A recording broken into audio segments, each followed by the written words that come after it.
네, 우리 누가복음 강해를 계속 하고 있습니다. 어제 크리스마스 날 우리 함께 예수 그리스도가 탄생하시는, 특별히 구유에 누이셔서 가장 높으신 지존자가 정말 가장 낮은 곳으로 오셔서 우리에게 군림하시러 오신 분이 아니고 섬기러 오신 예수 그리스도임을 봤고요. 특별히 또한 천대받던, 인정받지 못했던 목자들에게 나타나셔서 천사가 나타나서 예수 그리스도를 증거하게 하시고, 또한 하나님을 찬양하게 하는 모습을 함께 보았습니다. 오늘은요, 오늘 말씀은 이제 예루살렘에 가서 정결 의식을 하는 가운데 또한 메시아를 기다려왔던 시므온과 안나에 관한 이야기가 나옵니다. 22절 말씀에요. 모세의 것 자체가 몸이 예식 가운데 하나님을 예배하는데 부정한 것으로 하나님께서 정의 내리셨기 때문에 아이를 낳을 때 흘린 피로 인해서 엄마가 정결의식을 받았어야 됐습니다. 특별히 남자아이를 낳았으면 40일 만에 정결의식을 했어야 되고, 여자아이를 낳았으면 80일 만에 정결의식을 받았어야 되는 그 율법이 레위기 12장에 나옵니다. 이것을 지키기 위해서 요셉과 마리아가 아기 예수를 데리고 40일 만에 예루살렘에 간 거죠. 그리고 이때 그 두 가지 제물을 이제 제사를 드리는데요. 첫 번째는 번제이고 두 번째는 속죄제입니다. 번제는 특별히 출산에 대한 감사와 헌신의 표현으로 하는 제사고요. 그 다음에 속죄제는 부정을 제거하기 위해서 하는 제사였습니다. 23절에 이는 주의 율법에 쓴 바 첫 해 처음 태어난 남자마다 주의 거룩한 자라 하리라 한 대로 아기를 죽게 드린다. 이것은 22절과 23절을 좀 따로 봐야 될 부분이 있는데요. 22절은 엄마의 정결의식에 대한 부분을 말했지만은 동시에 23절은 뭐냐? 남자 아이를 헌물로 하나님께 dedicate, 하나님께 헌신하는 헌신이라는 걸 따로 드렸는데요. 여기서 율법에 쓰인 첫 해 처음 난 남자마다 주의 거룩한 자가 된다. 이건 뭐냐? 출애굽을 했을 때 마지막 재앙이 뭐였죠? 애굽의 첫째로 태생된 남자 아이들과 동물들이 죽었죠. 근데 그 문설주에 어린 양의 피를 받는 것은 그 죽음의 영이 지나가서 이스라엘의 첫째된 태생들이 다 살아남았죠.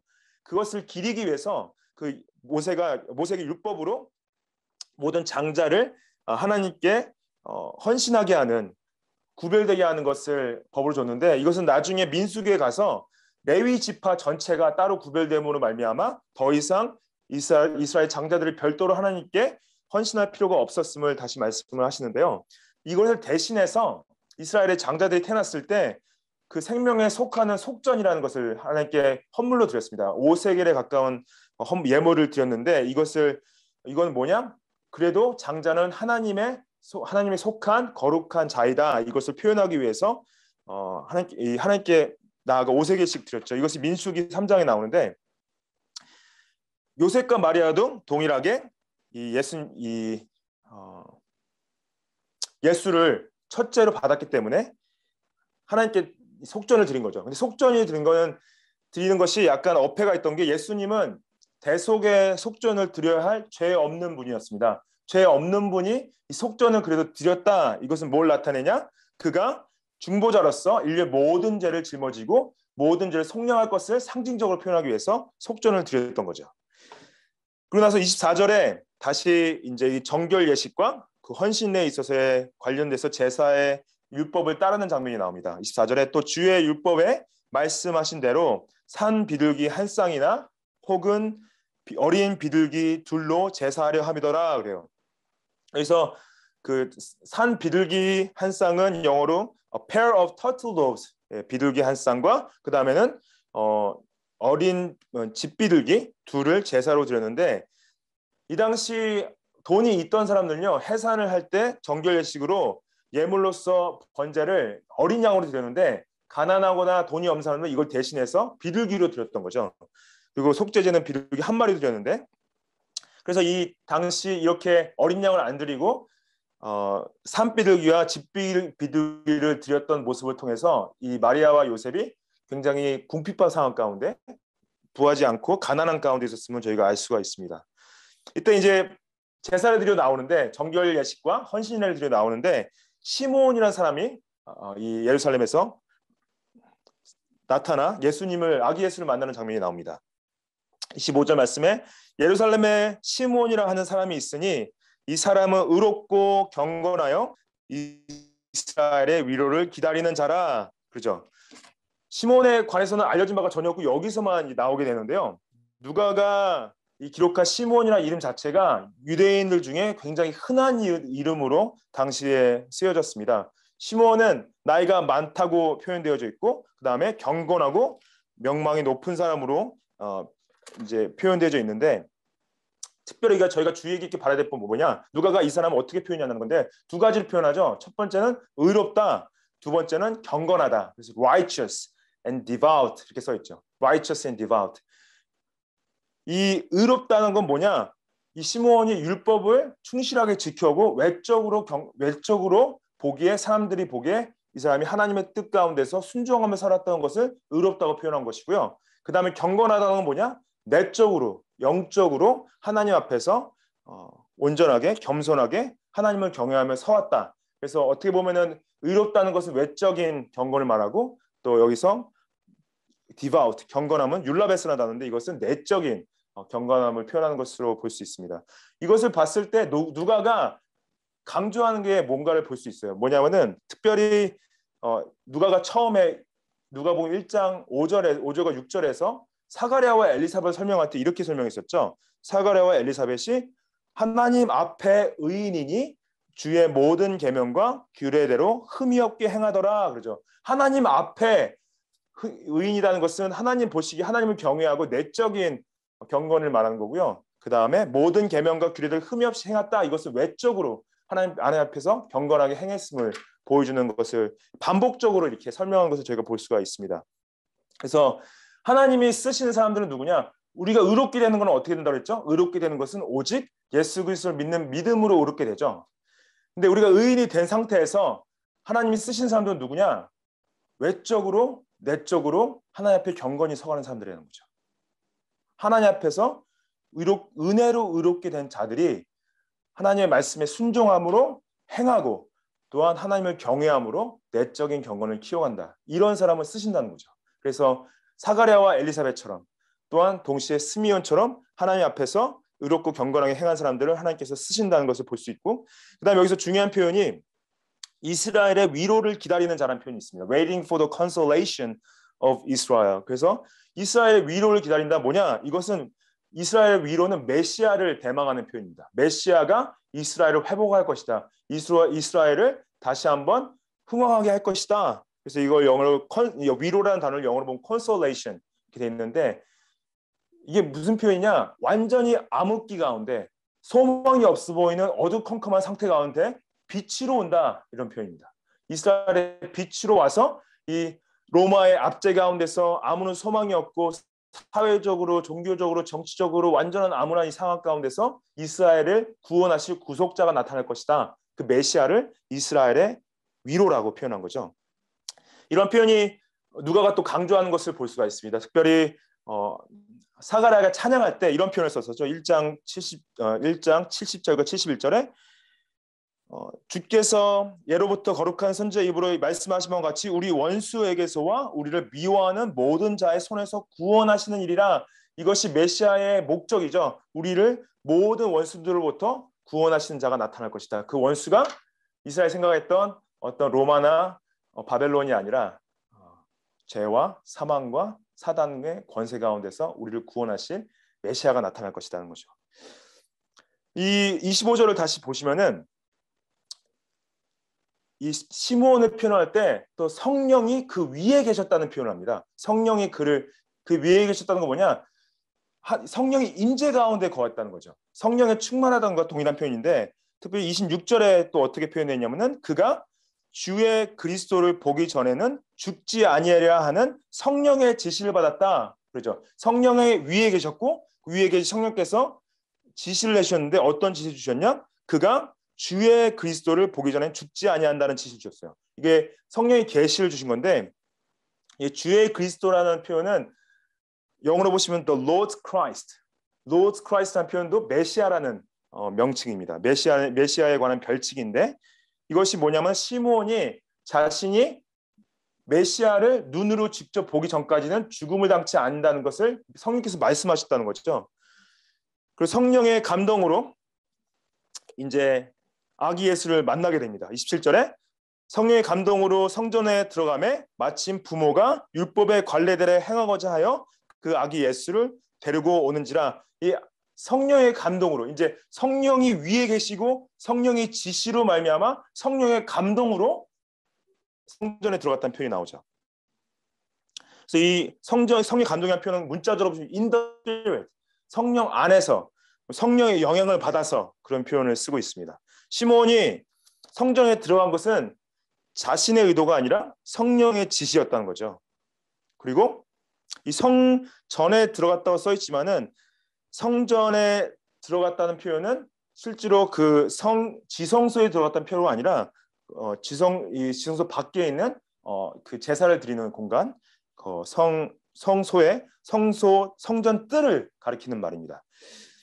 요셉과 이 마리아가 율법의 관례대로 행하고자 아기 예수를 데려왔다. 율법의 관례대로 아기 예수를 데려온 것은 정결의식을 말하는 것이 아니라 아기의 헌신례를 말하는 거죠. 아기의 헌신을 위해서 데리고 나오는데 이 아기 예수를 만난 거죠. 데리고 나온 거죠.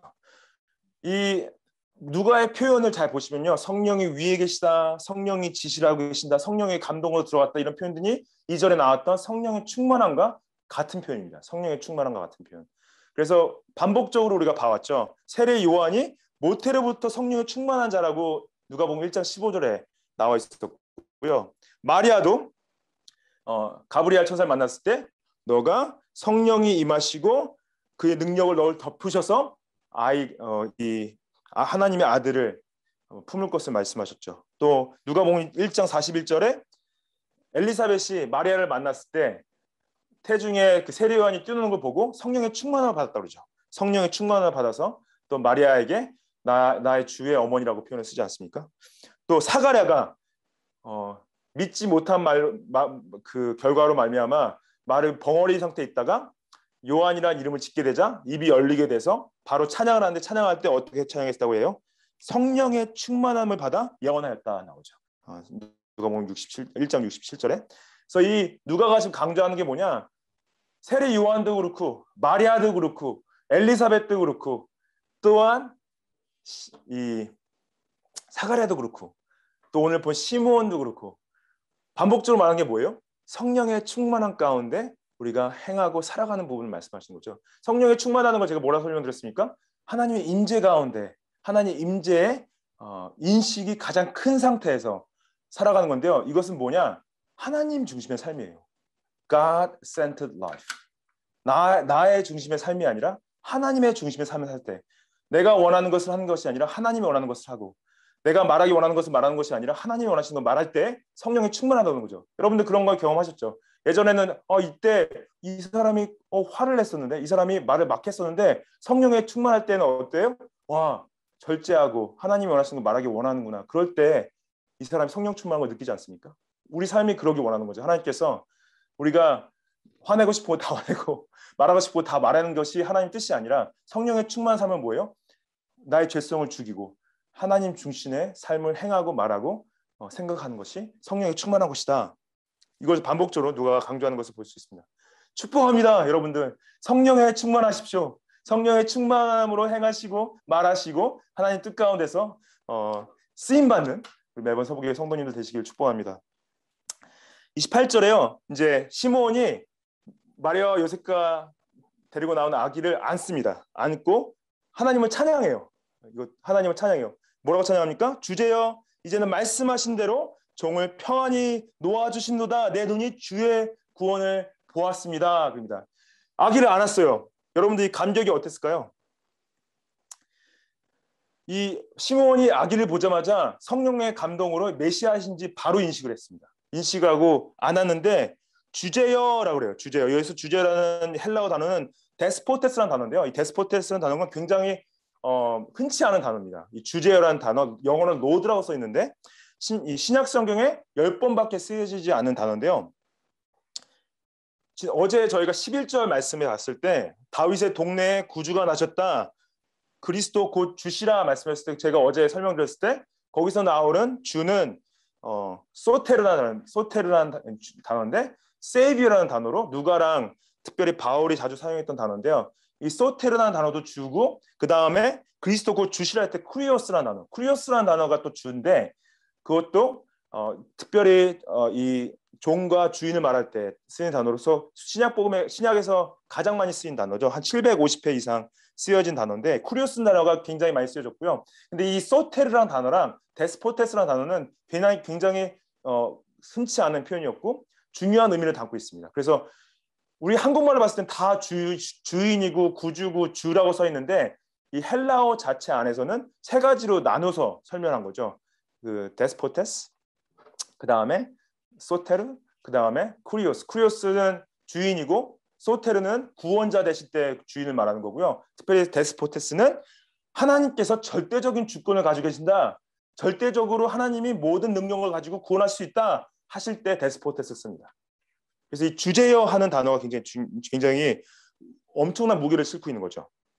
말씀하신 대로 종을 평안히 놓아주신도다. 이 종을 편하게 놓아준다 뭐냐? 나이가 들고 이제 이 시므온이 죽기 전에 가지고 있었던 유일한 소망이 뭐였냐? 성령을 통해서 성령이 위에 계실 때 지시하셨죠. 네가 죽기 전에 메시아를 직접 볼 거야 말씀하신 거예요. 메시아를 직접 보면은 이제 너가 죽을 수 있어. 그러시는 거예요.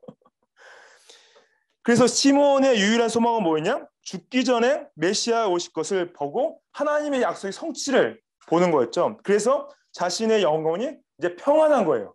봤기 때문에 자신의 영혼이 이제 자유로운 거예요. 이제 나를 데려가시겠구나. 그래서 시므온이 이때까지 살아오면서 가졌던 유일한 소망은 뭐였냐? 메시아를 보는 거였죠. 봤죠. 그 다음에 하나님 이제 나를 놓아주시는구나. 이걸 성취하셨구나. 여러분들 무슨 소망을 품고 살고 계십니까? 어떠한 걸 기다리고 계세요? 시므온은요. 시므온이 가졌던 유일한 소망은 뭐였냐? 메시아를 보는 거였습니다.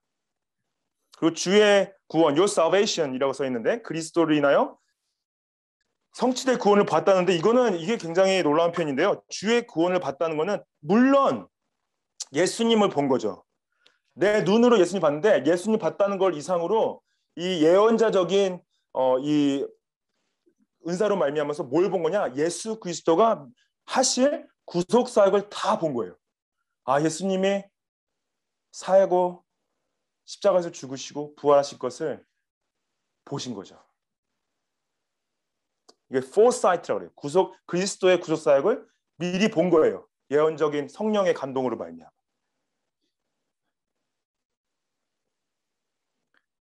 아기를 자기 손에서 만지고 보고 냄새 맡고 품고 여러분들 이 시므온의 감격이 느껴지십니까? 이거를 시므온이 이렇게 설명하는데 31절 이는 만민 앞에서 예배하신 것이라. 이방을 비추는 빛이요 주의 백성 그리스도의 영광이니라 하시니 그의 부모가 그에 대한 말들을 놀랍게 여기다. 이게 놀라운 왜 놀랍냐?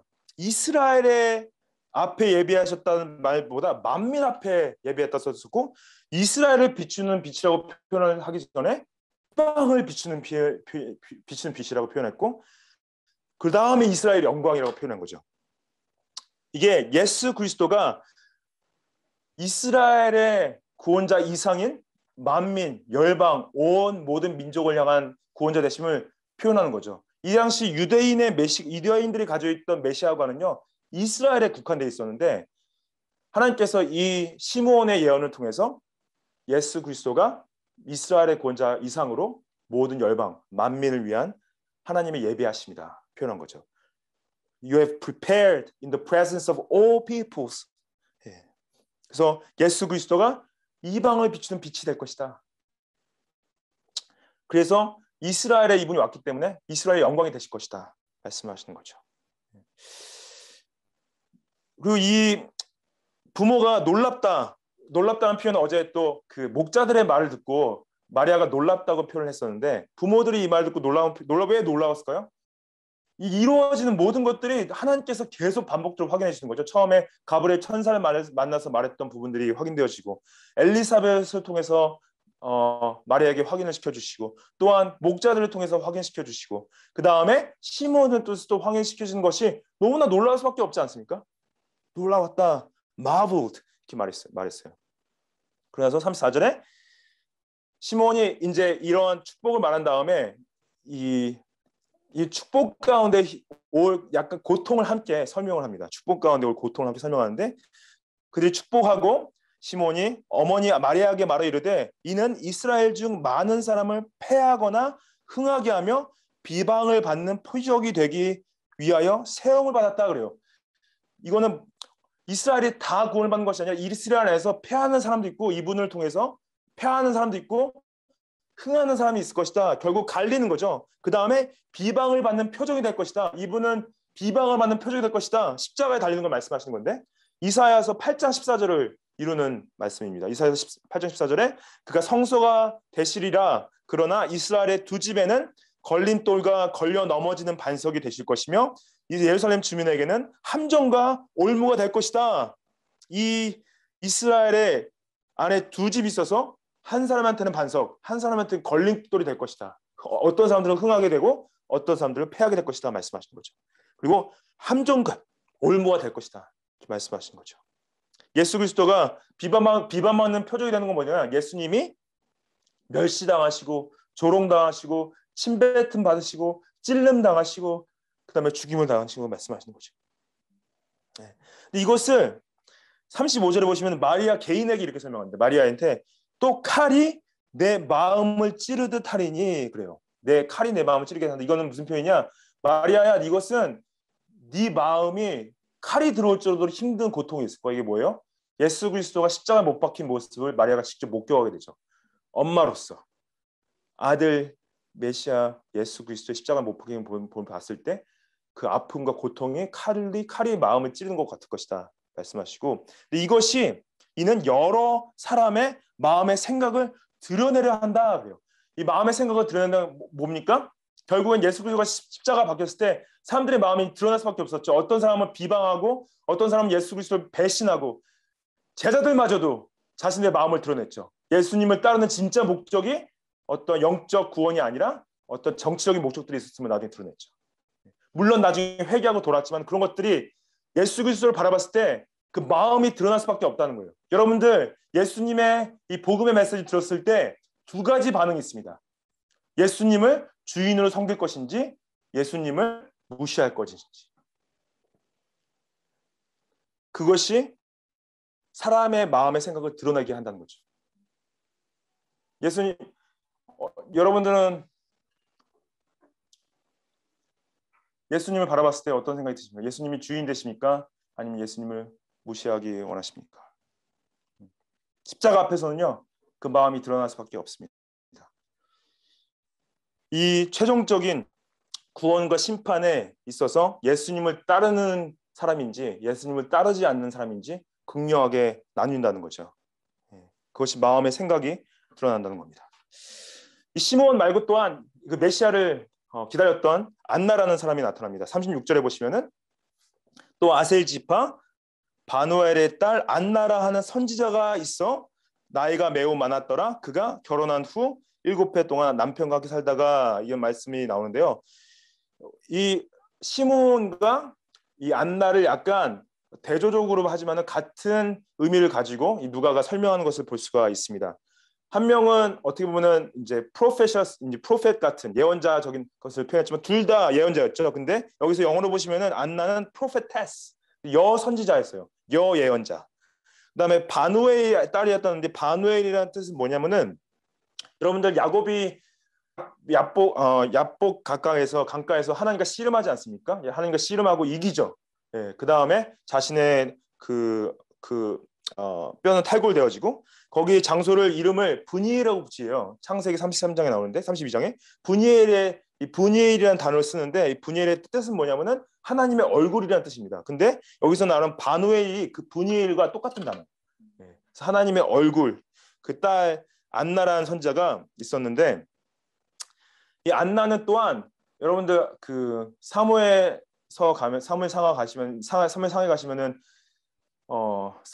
그 선지자 사무엘의 엄마 이름이 뭐였죠? 한나였죠. 한나의 이름을 헬라어로 음역했을 때 안나가 됩니다. 그래서 안나와 한나는 같은 이름이에요. 그 안나, 여기 한나의 이름의 의미는 뭐냐? 은혜, grace 아니면 holy, favor 이런 단어의 뜻을 가지고 있습니다. 그래서 안나도 결국 하나님의 은혜를 드러내는 거죠. 37절에 과부가 되고 80세가 되었더라. 이 사람이 성전을 떠나지 아니하고 주야로 금식하며 기도함으로 섬겼더라. 만약에 이분이 15세 전후로 당시 15세 전후로 결혼하시고 남편과 7년 정도 살다가 과부가 됐다면은 이 84세까지 한 60년 정도 혼자 살아왔던 거예요. 60년 동안 어떻게 생활했냐? 성전을 떠나지 않고 주야로 금식하며 기도했다. 영어로 보시면 worshiping with fasting and prayer night and day. 주야로 금식하면서 기도했다. 그걸 60년 동안 해온 거예요. 성전을 떠나지 않고. 이런 분은 어떠한 영성을 가지고 있을까요? 60년 동안 기도와 금식으로 예배를 해왔다. 어떠한 영성을 가지고 있을까요? 예. 이분이 마침 이때에 나왔다고 그래요. 이때에 나왔던 건 뭐냐면은 예수 그리스도를 헌신례를 하려고 마리아와 요셉이 데리고 나왔을 때 시몬을 받고 그 다음에 시몬 말고 또 안나를 만난 거죠. 이때 나왔다. 하나님께 감사했다 그러죠. 예루살렘에 성령을 바라는 모든 사람에게 그에 대하여 말했다. 여기서 보면은 예루살렘에 성령을 바랬다. 영어로 보시면 waiting for the redemption of Jerusalem. 이것이 아까 시몬이 말했던 waiting for the consolation of Israel이랑 같은 표현입니다. 그래서 이스라엘의 위로를 기다린 사람들, 여기서는 예루살렘의 성령을 기다린 사람들, 결국 예루살렘의 성령은 뭐냐? 메시아죠. 메시아를 기다린 사람들에게 말했다 하는 표현이 나옵니다. 하나님께 왜 감사했어요? 60년 동안 자신이 기다려온 예루살렘의 성령을 만나서 자신의 기도의 응답으로 말미암아 감사했다는 거죠. 이게 좀 이 표현 자체가 너무 좀 이게 큰 감격이 느껴지지 않는데 여러분들 어떠한 감사했을까요? 60년 동안 한 기도가 이루어지는 걸 앞으로 봤을 때 60년 동안 한 기도가 이루어진 걸 봤을 때 어떠한 감격으로 하나님을 찬양했을까요? 예. 그래서 이 예수 그리스도를 예루살렘의 성령을 기다린 사람들에게 증거했다고 예언자로서 증거하는 모습을 볼 수가 있습니다. 그래서 시므온과 안나가 동일하게 하나님 앞에서 쓰여졌음을 볼 수가 있죠. 특별히 이 예루살렘에서 39절에 주의 율법을 따라 모든 일을 마치고 갈릴리로 돌아가 본 동네 나사렛에 이르렀다. 그래서 율법에 따라서 이제 아이의 그 엄마의 정결 예식과 아이의 헌신을 다 마치고 자기 원래 살던 동네 베들레헴이 아니라 나사렛으로 돌아가는 장면이 나옵니다. 이것을 좀 오해하지 말아야 될 게 뭐냐면은 이때 이걸 마치고 나서요 중간에 다른 사건들이 좀 더 있었습니다. 동방 박사를 만나는 사건과 그 다음에 애굽으로 도피하는 사건과 그 다음에 헤롯 왕이 아기들을 학살하는 사건과 그 다음에 도피했던 애굽에서 나사렛으로 돌아가는 사건이 여기서 누가가 기록하지 않고 있어요. 이것은 왜 기록을 하고 있지 않냐? 이 동방 박사나 애굽이나 헤롯 왕의 사건이나 이런 모든 것들이 이방에 관련된 사건들이죠. 복음 전파가 이방에 관련된 사건들인데 이 누가가 나중에 사도행전을 또 동일하게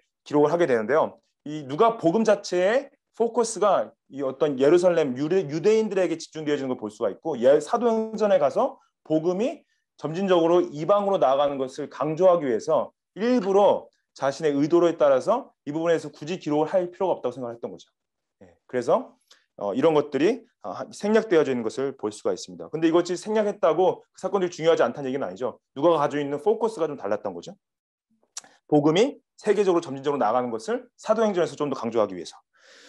자녀가 이제 아이가 자라며 강하여지고 지혜가 충만하며 하나님의 은혜가 그에 더했다. 이 말씀으로 이 일련의 사건이 좀 이제 결론되어지는데요.